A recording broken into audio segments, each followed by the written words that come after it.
When you're nestled snugly among the clouds at 20,000 feet, it can feel like you're floating.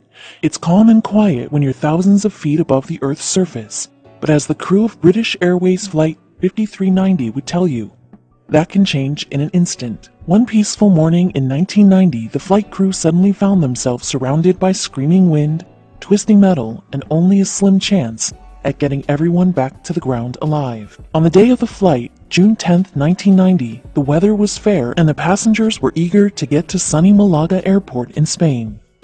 They trusted pilot Captain Tim Lancaster and his co-pilot Alistair Atchison to get them there. Atchison handled the takeoff. It wasn't unusual for the co-pilot to do this essential maneuver, especially one like Atchison, who had logged over 1,000 flight hours on the BAC-111 airplane. He gripped the controls, the plane climbing higher and higher into the air. The flight attendants bustled up and down the aisles, providing pillows and taking food orders for the passengers. Meanwhile, Atchison passed the controls over to Lancaster, and both pilots loosened their shoulder harnesses. Then all hell broke loose. Two vital things happened after the pilots loosened their shoulder harnesses. The first was that the plane reached an altitude of 17,300 feet. The second was that Lancaster, confident with the routine success of the takeoff, loosened his lap belt. A second later, a deafening bang sounded from the cockpit. To the 81 passengers on the plane, it sounded like something had exploded. That's because inside the cockpit, where the two pilots controlled the plane, something had exploded. A window. The next thing Lancaster knew, he was straining to open his eyes against the freezing wind.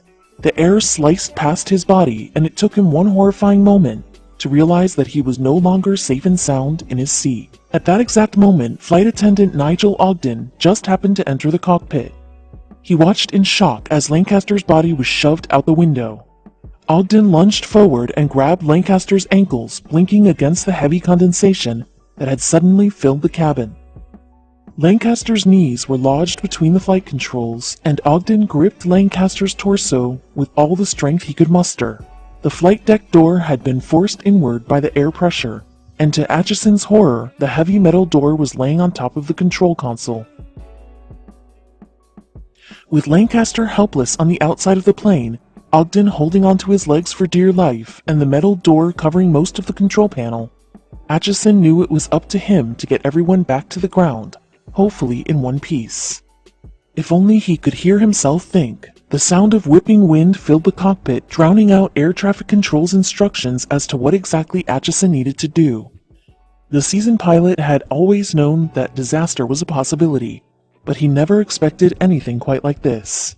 The chaos worsened by the second. The autopilot had disengaged with the initial blast, and the plane was rapidly diving towards the Earth. The metal door was leaning on the throttle, which made the plane gain speed as it quickly descended. The remaining flight attendants scrambled to gather up the debris that had blown into the cockpit from the passenger's cabin. As the only one left on board with piloting experience, Atchison did the only thing he could think of. Using the few controls he still had access to, he tried to regain control of the plane. Behind him, the flight attendants reassured the passengers that everything would be okay, while instructing them to brace for impact.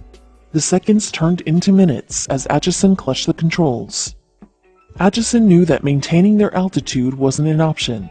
Not only was the air pressure sucking things, namely Lancaster, out of the plane, but the plane wasn't equipped with enough oxygen for every passenger on board. All Atchison could do was slowly maneuver the plane to a lower altitude. But it was impossible to ignore what was happening next to him. Ogden's arms, which were tightly wrapped around Lancaster's legs, were starting to get numb. He felt Lancaster slide inch by inch out of his grasp. Frostbite threatened to loosen his grip. The garbled sound of voices shouting emergency instructions came from the radio, but Atchison still couldn't hear them. Lancaster started to slip further and further out of Ogden's arms, and the sickening sound of his head repeatedly banging against the fuselage filled the cockpit. Ogden knew he couldn't hold on any longer. Luckily, two other flight attendants, John Heward and Simon Rogers, were able to take over, but no one was able to pull Lancaster back into the plane. Once again holding tightly to the pilot, the crew was faced with a grim possibility.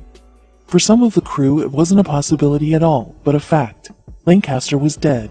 The thin air, the freezing temperature, the crushing air pressure, no one could survive that, not even someone who was used to flying.